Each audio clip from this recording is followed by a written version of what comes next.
विचार आप दूर से भी, मतलब ज़रूरी नहीं कि आप एक कमरे छत के नीचे साथ में रहो तभी पता लगेगा। विचार एक ऐसी चीज़ है, मैं 5 मिनट भी आपके साथ बैठूँ तो मुझे समझ आ जाएगा कि हाँ, किस हद तक इन लोगों के विचार कहाँ तक मेरे विचारों से सहमत होते हैं। एक आइडिया कहीं दाग है तो उसको तुरंत त्याग देना चाहिए। मित्रता की एक असली डेफिनेशन क्या है? डेफिनेशन तो एक सोच बस बता सकती हूँ कि मित्रता में कोशिश ये करनी चाहिए कि कोई चाह लेके मित्रता मत करो। अक्सर मैं कहती हूँ लोग चाह लेके दोस्ती बनाते हैं कि भाई अ, यहाँ इस जगह ये काम आ जाएगा तो यहाँ दोस्त बना लो, वहाँ वो काम आ जाएगा उस नेटवर्किंग। फील्ड वाला, नेटवर्किंग के लिए तो बना लो। तो ये फिर स्वार्थ हो गया, दोस्ती नहीं रही। दोस्ती में तो ऑटोमेटिकली आप कनेक्ट होते हैं किन्हीं लोगों से, अपने जैसी विचारधाराओं के लोगों से। बिल्कुल। वहाँ मित्रता फिर लंबी भी चलती है, जैसे आप दोनों की चल रही है अभी। भगवान की कृपा है जी। मतलब एक सोच मैच होनी चाहिए। आपकी विचारधारा मैच होगी तो आप लंबे समय तक चलेंगे। और आप केवल कनेक्शन के लिए कर रहे हो, आप अपनी फ्रेंड लिस्ट बढ़ाने के लिए कर रहे हो, भाई अच्छे दिखे, भाई इतने सारे लोग इसके फॉलोअर्स हैं, इतने सारे इसके फ्रेंड्स हैं, यही पता नहीं क्या लोगों में ये क्रेज, भूत अमीर दोस्त का बढ़ भी गया एक बड़ा है। कनेक्शन लोगों का। अमीर दोस्त का भी है, क्योंकि कहीं ना कहीं वो पैसे खर्च करने के लिए भी तो एक हाँ, चाहिए ना साथ सही में। बात है, सही बात है। कि जब खाने का बिल आए तो भैया तू कर ले। हाँ, तो ये बहुत गलत चीज़ें हैं। देखो, भगवान ने आपको हाथ पांव दिए हैं, आप मेहनत कर सकते हो, आप परिश्रम कर सकते हो। आपको ज़रूरी नहीं कि आप किसी पे डिपेंड रहो। और डिपेंडेंसी कभी भी अच्छी नहीं होती, किसी के लिए भी अच्छी नहीं होती। आप आगे जा कर के आप कहीं ना कहीं अपने आप को फिर विकलांग महसूस करोगे। एक समय तक ही कोई साथ देता है, पैसे भी खर्च एक समय तक करता है, देन उसके बाद क्या, फिर आपको आदत लग जाएगी, फिर आप परेशान होंगे कि अब कौन खर्चा करे। तो इससे अच्छा है कि अपना मेहनत करो, अपना परिश्रम करो। पैसे के लिए तो कभी दोस्ती मत करो, ये तो जीवन का, लाइफ का सबसे अच्छा रूल रखो। जैसे दोस्ती में भी जाते हैं ना, कोई भोजन करने जा रहा है, खाने जा रहा है, कहीं वृंदावन जा रहे हैं, कहीं भी जा रहे हैं, अपना रखो भाई, तू अपना खर्चा कर, हम अपना खर्चा करेंगे। वहाँ नहीं तो स्वार्थ आ जाता है। बिल्कुल ठीक बात। स्वार्थ आते आते फिर वो चीज़ें धीरे धीरे आपस में मतभेद में बदल जाती। अब हम आते हैं एक नए टॉपिक पे जिसका नाम है प्यार, प्रेम। तो राघव के थ्रू इसने मुझे इतना भक्ति में एक डिवोटी ऐसा बना दिया है, नई नई चीजें दिखा के। पाप बचड़ा भाई, मैंने नहीं, कुछ बट किया। एक्चुअली क्या है, मैं तो जेनजी वाले कल्चर में था ना, तो आपने संगत जब का असर। संगत का असर एक पड़ा है मुझे, तो हमारे लिए प्रेम यानी भक्ति। लेकिन आजकल के ज़माने में प्रैक्टिकलिटी से देखे तो जेनजी कल्चर कह लीजिए, या आजकल के टाइम पे घर पे लड़ाई, हस्बैंड वाइफ के रिलेशन में प्रॉब्लम, डाइवोर्स के रेट्स इतने बढ़ते जा रहे हैं। खुद के मैं फ्रेंड सर्कल में देख रहा हूँ, किसी का डाइवोर्स हुआ तो कोई वजह नहीं थी, डाइवोर्स हुआ 2-4 महीने और में। उसमें उसका बाद में पर्पस पता लगा कि यार पैसों की वो थी, मांग भी थी, अच्छी खासी डिमांड थी जो कि उसको पूरी करनी पड़ी। अभी भी उसको नहीं पता कि इसने डाइवोर्स मांगा क्यों था जब सब कुछ सही चल रहा था। तो ये सब प्लस एक हुकअप कल्चर आजकल शुरू हो गया है नया, वो तो जेनजी तो बिल्कुल ही उसके पीछे पागल से हो गए हैं कि ये सारी चीज़ें जो हैं, ये वैल्यूज़ जो हैं, ये क्या प्यार, असली में प्यार यही है? क्या लग रहा है आपको?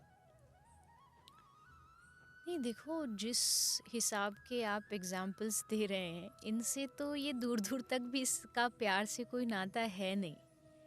ये अपने मन की खुशियां हैं, अपने मन की कुछ मांगे हैं जो आदमी चाह रहा है किसी दूसरे से, और जब वो पूरी नहीं होती तो डाइवोर्स। जब वो इच्छाएं मन की पूरी नहीं हो रही तो फिर भाई तू अलग मैं अलग, हमारा एक दूसरे से कोई नाता नहीं है। और थोड़ा जो मुझे मेन रीज़न लगता है, जितना मैंने एनालाइज किया है, रिश्ते टूटने का एक कारण आज की डेट में बहुत बड़ा है मिसअंडरस्टैंडिंग्स, एक दूसरे को ना समझने की कोशिश।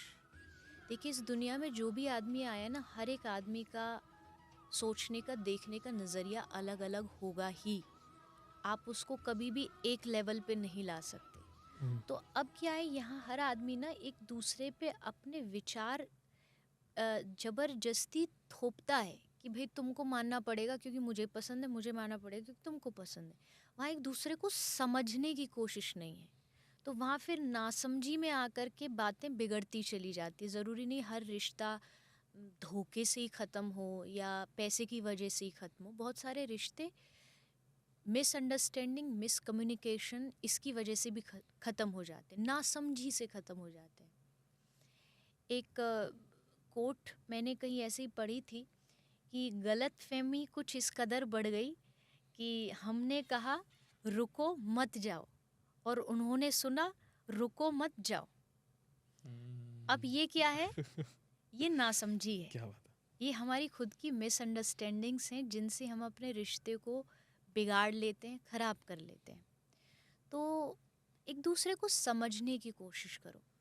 कोई भी रिश्ता हो दुनिया में, ये सोचना होगा हर आदमी को कि हर एक व्यक्ति इस दुनिया में इंडिविजुअल आया है। बिल्कुल। वो उसका अपना पर्सनल ओपिनियन, अपनी चॉइस रहेगी। उसको रिस्पेक्ट करना सीखो, उसको आदर देना सीखो। जब आप उसको सम्मान दोगे तो बातें भी होंगी आपस में। आजकल देखो जहाँ बातें बिगड़ रही हैं वहाँ एक बड़ा कारण ये भी है कि लोग बैठ के बात नहीं करते। अगर हस्बैंड काम से आया है, वाइफ काम से आई है, वो अपने फ़ोन में लगी है, वो अपने फ़ोन में लगा है, बच्चे अपने फ़ोन में लगे हैं, सब अपनी अपनी ज़िंदगी में घर में भी व्यस्त हैं, घर में भी बिज़ी हैं। कोई बैठ कर के अपने जीवन के बारे में, अपनी कमियों, अपनी अच्छाइयों के बारे में बात नहीं करता, फिर उसका समाधान भी नहीं निकलता। सोल्यूशन तो तभी निकलेगा ना, पहले आप प्रॉब्लम पे बात करो। डायरेक्ट सोल्यूशन क्यों ढूंढते हो? पहले प्रॉब्लम पे बात की जाए, घर में क्या परेशानी है, फिर उसका समाधान ढूंढिए। तो बातें मतलब कम्युनिकेशन एक वे है कि आप किसी भी तरीके से थोड़ा रिश्ते को बचा सकते हैं। और मुझे लगता है जब आप ठान लेते हैं ना कि आपको ये रिश्ता बचाना है तो रास्ते बहुत मिल जाते हैं। ये आप खुद डिसाइड करो कि आपको ये रिश्ता रखना है तो आप कैसे भी रखोगे। आपको कहीं कॉम्प्रोमाइज़ भी करना पड़े तब भी आप करोगे। और लाइफ कहीं ना कहीं जीवन जो होता है वो एक एडजस्टमेंट से भरा हुआ होता है हर एक आदमी का। कहीं कोई एडजस्ट करता है, कहीं कोई एडजस्ट करता है। कोई ये सोचे कि नहीं मुझे कोई कॉम्प्रोमाइज़ नहीं करना, मैं तो जैसा हूँ वैसी, तो फिर जा कर के नैया डगमग हो जाती है। सही बात है। ये जो नज़रिया है जो हम बात कर रहे हैं, इसको एक्सपेक्टेशंस का भी नाम दे सकते हैं हम। हाँ बिल्कुल। तो उम्मीदें कितना एक्सपेक्ट करना चाहिए हमें अपने पार्टनर से? आंसर बहुत टफ है बट मुझे लगता है कुछ भी एक्सपेक्ट नहीं करना चाहिए।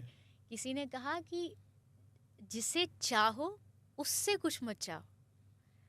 अगर ये अपने जीवन का नियम बना लोगे तो अपने आप ही उम्मीदें ख़त्म हो जाएंगी। और मैंने कई बार ये बात कही है कि दुख का कारण कोई परेशानी नहीं है, दुख का कारण हमारी एक्सपेक्टेशंस होती हैं, उम्मीदें होती हैं। दिक्कत ये नहीं है कि लोग परवाह नहीं कर रहे, परेशानी ये है, मुद्दा ये है कि हमें उम्मीद ही क्यों है कि भाई लोग परवाह करें। हम उम्मीद रखते हैं, उम्मीद टूटती है क्योंकि सबका अपना अपना जीने का तरीका है, सबकी अपने अपने सोच हैं। और फिर वो जो दुख हुआ, वो दुख हमें लगा इसने दिया, बट असल में उसने नहीं दिया। असल में दुख हमारी उम्मीद ने दिया कि हम चाहते थे कि ये आदमी हमारे साथ ऐसा बिहेव करे, वो नहीं करते हैं। दुनिया है भाई, सबके अपने अपने थॉट्स होते हैं।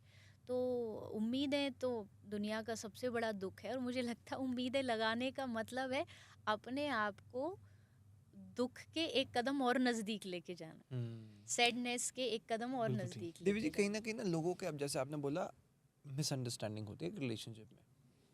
देवी जी, आजकल लोग ये कहते हैं कि यार मिसअंडरस्टैंडिंग नहीं होगी, लिव इन रिलेशनशिप में रहते हैं। मूवीज भी बनती हैं, कार्तिक आर्यन की और कृति सैनन की मूवी भी आई थी इसके ऊपर ही थी। तो आजकल लोग कहते हैं कि चलो अंडरस्टैंडिंग अच्छी हो जाएगी, साथ रह लो, फिर देख लेते हैं कि कंपैटिबल हैं कि नहीं होंगे तो शादी। जैसे दृष्टि IAS के जो हैं दिव्य कृति सर हैं, वो भी बड़ा प्रचार करते हैं कि मैं तो ये मानता हूँ कि शादी से पहले लिव इन रिलेशनशिप में आप रहिए, देखिए सही है तो आप शादी कीजिए, नहीं तो आप छोड़ दीजिए। इसको तो कई लोगों को बड़ा प्रैक्टिकली लगता है कि हाँ ये सही है। तो आपको ये लिव इन रिलेशनशिप के कल्चर के बारे में क्या लगता है? नहीं, देखिए हमारा सनातन धर्म कभी भी इस चीज़ की इजाज़त नहीं देता है। हमारा धर्म राम का देश है, माता जानकी का देश है। ये वो देश है जहाँ जानकी माता हंसते हंसते 14 साल वनवास पे चली गई थी, जबकि वो एक राजकुमारी हैं। वो एक राजा के घर में जहाँ उन्होंने कभी कदम भी नहीं रखा, वो 14 साल वन में भटकी क्योंकि उनको साथ देना था राम जी का। तो ये उस देश में हम रहते हैं, उस देश के लोग अगर ये लिव इन की बातें करेंगे तो इसका मतलब है कि आप बहुत गलत रास्ते पे जा रहे हो। हम भारतीय पद्धति को निभाने वाले लोग हैं, हम कोई वेस्टर्न कल्चर को कॉपी कर कर के अंधी दौड़ में नहीं दौड़ सकते।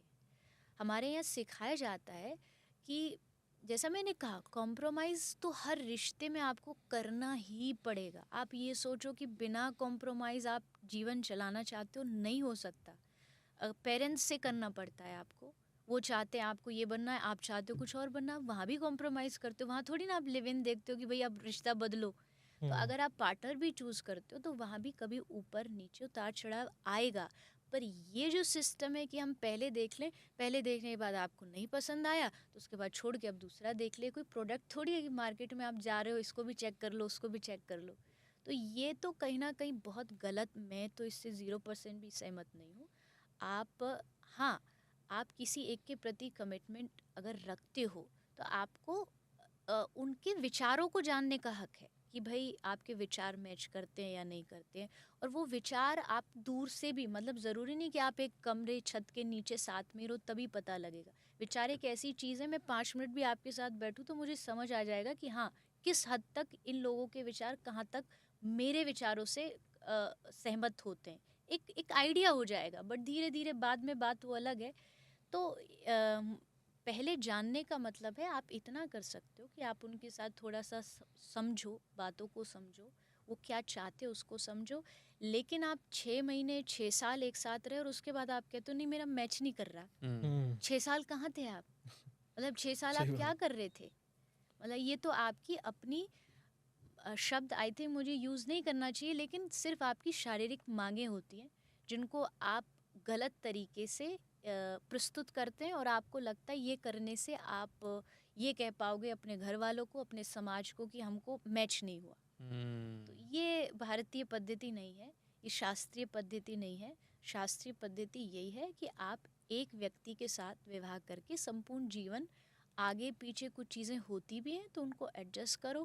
कोई बहुत ही ऐसी चीज़ है कि भाई नहीं, जैसे अक्सर लोग आते हैं भाई मारता है, पीटता है, नशा करता है, भक्ति नहीं करने देता, तब आप एक दूरी बना लेते हो, वो एक अलग बात है। बाकी सिर्फ छोटी छोटी चीज़ों में अगर आप करते हो तो वो सही नहीं।